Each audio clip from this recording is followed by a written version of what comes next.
eat or drink. I can't even imagine it, that someone would feel empowered to take money from someone who is so vulnerable. We showed the results of our investigation to Democratic State Senator Irene Aguilar, who is an MD, has a developmentally disabled daughter, and sits on the Senate Health and Human Services Committee. It really feels like someone taking advantage of somebody who has absolutely no means of defending themselves. Our investigation found that each disabled person receives state and federal Medicaid dollars for care and monthly Social Security funds for room and board. That pool of money, or the total benefit, is designated for each disabled person and is paid to what is called a provider agency. That provider agency then hires subcontractors, the caregivers, to take the disabled into their homes.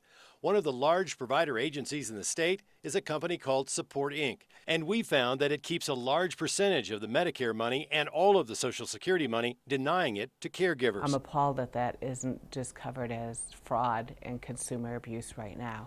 But it's legal.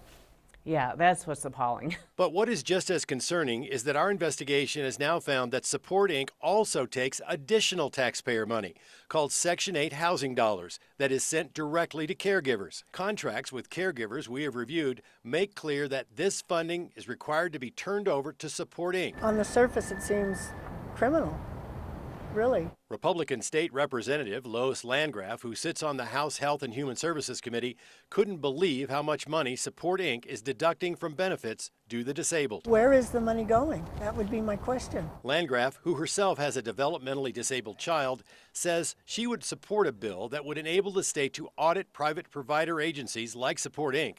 and set rules on how much they could take. Every one of these organizations should have to provide to everybody where this money is going, what their overhead is. They should be accountable.